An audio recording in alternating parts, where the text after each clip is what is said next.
Hello everyone! Collective reading tayo, love reading. So kahit ano pong zodiac sign ninyo, wala pong kahit alin po, no? Wala po tayong specific na zodiac sign for this reading. This is also a timeless reading, kaya kahit kailan nyo po ito mapanood. Yan. Kung bago po kayo dito, please don't forget to like, share, follow, and subscribe.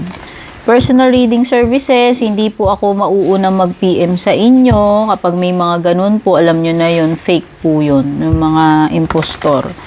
Kaya sa mga balak mag-inquire or mag-book ng reading services natin, mag-PM lang kayo sa aking official na Facebook page. Alamin natin, ano ba tong mga dapat mong malaman about this person.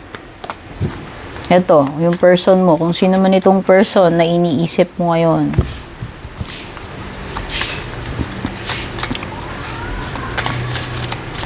Ano yung mga energies ni person, yung mga dapat mo malaman about this person.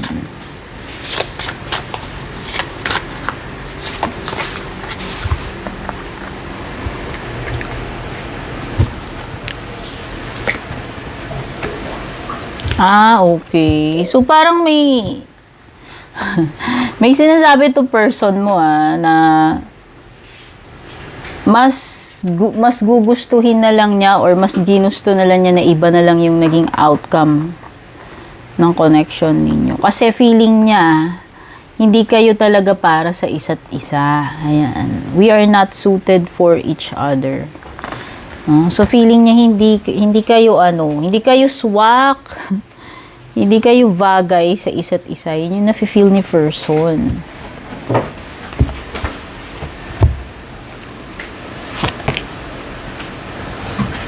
Tapos, ayan pa, I don't show any emotion when people talk about you. Hindi na lang siya nagre-react. Kapag may mga common friends kayo na napag-uusapan ka, no? Tapos nandun din siya. Tinatry na lang niya na hindi magpakita ng emotion or any reaction.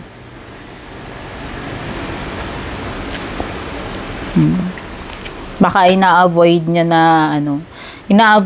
na ma-interview siya ng mga kakilala ninyo, mga kaibigan ninyo.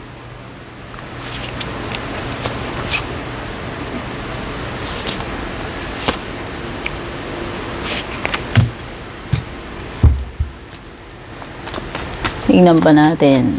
Pwedeng makaresonate, pwedeng hindi. Since collective reading lamang ito, hindi naman kasi ito personal reading. So, kunin nyo lang ano yung mga nagre-resonate para sa inyo. Then, dead man na lang doon sa mga hindi tumutugma.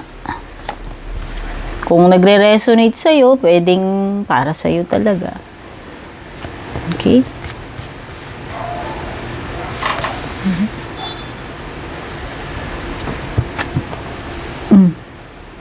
Okay, so na-feel talaga nitong person na to, hindi talaga parang para sa kanya hindi worth na ipaglaban pa itong connection ninyo. No? Yun yung nararamdaman niya. Tsaka parang merong manipulative energy dito with the magician. No, hindi ko alam kung ganun ba ang ugali nitong person na to sa iyo. No? Kasi parang lumilitaw dito sa magician na may pagka-manipulative itong person na to. So, pwedeng toxic connection to. The Emperor, pwedeng Aries, ayan manipulative and controlling itong person na to. Pwedeng dominant, gusto niya siya yung nasusunod. May pagka one-sided itong person mo. May mga may mga failed na expectations siya about you or sa relationship ninyo. Okay. Pwedeng hindi siya naging ganun ka-happy sa samahan ninyo.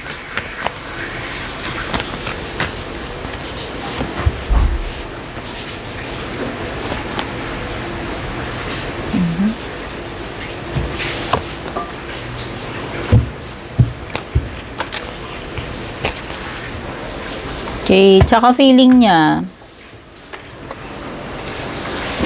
wala nang wala na sigurong chance pa na magkaayos pa kayo neto kahit na mag-cool off pa kayo. Ayan. Okay. Wala na. Siguro, nawalan na rin siya ng nawalan na rin siya ng gana na ipagpatuloy pa itong connection ninyo.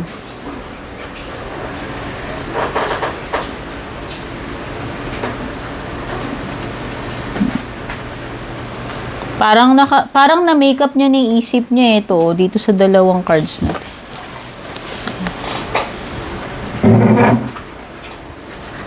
Kumbaga, this person's mind is already made up. Nakapag-desisyon na siya, nakapag-isip-isip na, may mga na-realize siya dito. And pwedeng, kung nag-cool off kayo neto, pwedeng hindi na ito, baka hindi na magkaroon pa ng continuation or sabihin na natin, baka call it quits na lang. Yun na lang yung naiisip niya dito.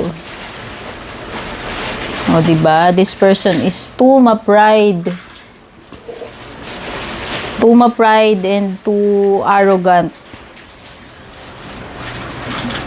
Para makipag-ayos pa. Kung nagkaroon man kayo ng pagkakalabuan neto kung nakapag-cool off kayo.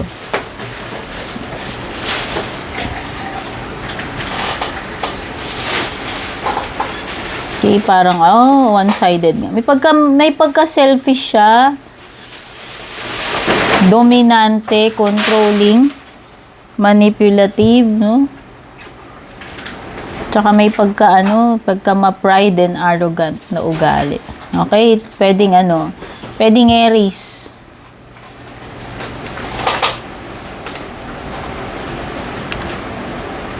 Okay, so yan yung mga nakuha kong energies ngayon, yung mga dapat mong malaman dito sa person na to. Kung nagustuhan nyo, don't forget to like, share, follow, subscribe. Take care and God bless.